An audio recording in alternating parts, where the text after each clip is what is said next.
Astro tips Sanjay Shastri জ্যোতিষ চ্যানেলে আমার প্রত্যেকটা দর্শক বন্ধুদেরকে আন্তরিকভাবে শুভেচ্ছা ও ভালোবাসা জানিয়ে আজকে দর্শক বন্ধু জ্যোতিষ অনুষ্ঠান আপনাদের সামনে আমি শুরু করছি। তো যারা যারা এই মুহূর্তে আমার ভিডিওটি দেখছেন তাদেরকে আমি অনুরোধ করব, আপনারা অবশ্যই আমার এই চ্যানেলটি সাবস্ক্রাইব করতে কিন্তু ভুলবেন না।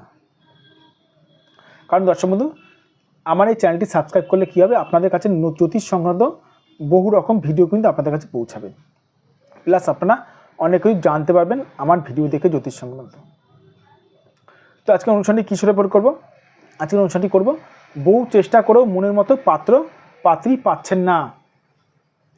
যে সকল মানুষেরা বহু চেষ্টা করেও মনের মতন পাত্র পাত্রী পাচ্ছেন না, সে সকল মানুষদের উদ্দেশ্যে আজকে আমার ভিডিওটি করা। আপনাকে দেখতে ভালো, আপনি ভালো কাজ করেন, আপনার ক্যারেক্টার ভালো, তবু আপনি মনের মতন পাত্র পাত্রী পাচ্ছেন না। কেন, কিসের জন্য? সবই দর্শকবন্ধু ভাগ্যের খেলা। দেখে নিন, আমি একটি হাতের ফটো অঙ্কন করেছি। আমি চার্ট নিয়েও বোঝাই, কিন্তু ম্যাক্সিমাম মানুষের চার্ট থাকে না, মানে জন্ম চার্ট ম্যাক্সিমাম মানুষের হারানো থাকে, মানে জন্ম সময় জন্ম তারিখ হারানো থাকে বলে আমি হাত নিয়ে ম্যাক্সিমাম ভিডিওটা করে থাকি। অন্য সময় আমি জন্ম ছক নিয়ে বিচার করব, আজকে হাত নিয়ে ভিডিওটা করছি। প্রথমে বলে রাখি, মনের মতন বহু চেষ্টা করে মনের মতন পাত্রপাত্রী পায় না। কেন? কারো যদি বিবাহ রেখার সঙ্গে রাহুর যদি প্রবল মাত্রায় যদি কানেকশান থাকে, রাহু কী করে? ভোগায়। রাহু দর্শক বন্ধু ভোগায়, যত রকমের সমস্যা তৈরি করে রাহু। কারোর রাহুর সঙ্গে যদি বিবাহ রেখার যদি একাধিক যদি কানেকশান থাকে, তাহলে কিন্তু সেই মানুষটা কিন্তু সহজে কিন্তু মনের মতন পাত্রপাত্রী পাবে না। সে ভাবুকের মতন ঘুরবে, মানে ভবঘুরের মতন ঘুরবে, এরকমভাবে ঘুরবে, সে ভবঘুরের মতন ঘুরবে। কারণ রাহু কিন্তু ভবঘুরের মতন ঘোরায়।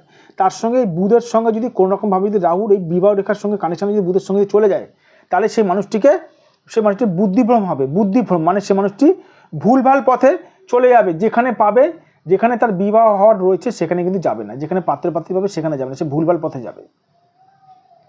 সহজে সে মনের মতন পাত্রপাত্রী পাবে না। কারণ রাহু দর্শক বন্ধু গলা কাটা।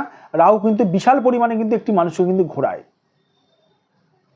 দেখবেন ছোটোবেলায় দেখবেন আমরা টিভিতে দেখতাম, রাহু সূর্যকে গ্রহণ মানে বলতে গেলে গ্রহণ লাগাচ্ছে, চন্দ্রকে গ্রহণ লাগাচ্ছে, সেরকম দর্শক বন্ধু। রাহু কিন্তু প্রচণ্ড পরিমাণে কিন্তু একটি মানুষের জীবনে কিন্তু অন্ধকার পর্যন্ত নামিয়ে আনতে পারে। এবার অনেকে প্রশ্ন করতে পারেন, স্যার রাহুর কি প্রতিকার? একটি মানুষের হাতের রাহু কতটা পরিমাণে খারাপ রয়েছে, ড্যামেজ রয়েছে, আমি কি জানি? এখান থেকে কি বলতে পারবো? হাত না দেখে না 100%, না 50%, না 60%, না 40%, কত পার্সেন্ট রাহু খারাপ রয়েছে আমি কি জানি? আমি তো জানি না দর্শক বন্ধু। তাহলে কি করে বলতে পারবো? টোটকাটা কি করে বলবো এখান থেকে বসে বসে? এবং সবসময় একটা কথা বলবো, যাদের মনে হচ্ছে বিবাহ সহজে হচ্ছে না, বহু চেষ্টা করেও মনের মতন পাত্র পাত্রী পাচ্ছেন না, যদি মনে হয় আপনারা আমার সঙ্গে যোগাযোগ করতে পারেন। এটা আমার হোয়াটসঅ্যাপ নাম্বার, প্লাস এটা আমার বুকিং নাম্বার 9433811696। এটা আমার হোয়াটসঅ্যাপ নাম্বার, প্লাস এটা আমার বুকিং নাম্বার। এটা আমার ফোন নাম্বার 7003115041।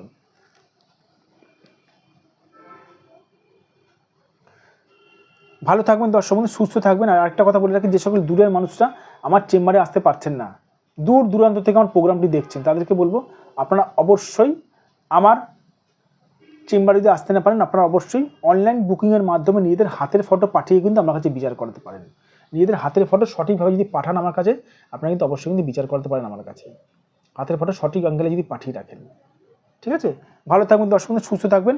আবার আমি চলে আসবো নতুন একটি ভিডিও নিয়ে। প্রথমে দর্শক বন্ধু দেখতে হবে হাতের কোন গ্রহটা খারাপ রয়েছে, সেই গ্রহটাকে মানে কোন গ্রহটা খারাপ রয়েছে। বেসিক্যালি রাহু বিবাহতে ডিস্টার্ব করে। আবার সব একটু বলে রাখি, শনি খারাপ থাকলে কিন্তু বিবাহ হতে চায় না, অনেক সময় আমি এরকমও দেখেছি। এই জন্য দেখতে হবে রাহুটা কতটা পরিমাণে খারাপ রয়েছে, অথবা শনি যদি বিবাহ রেখার সঙ্গে যদি কানেকশান করে, তাহলেও কিন্তু সেই মানুষটা বিবাহ হতে চায় না। দেখতে হবে কোন গ্রহটা কতটা পরিমাণে আপনার বিবাহটা ধরে রেখেছে, সেই হিসাবে প্রতিকার করলে কিন্তু বিবাহ দেওয়া সম্ভব রয়েছে একটি মানুষকে। ভালো থাকবেন দর্শক, সুস্থ থাকবেন। আবার আমি চলে আসবো নতুন একটি ভিডিও নিয়ে।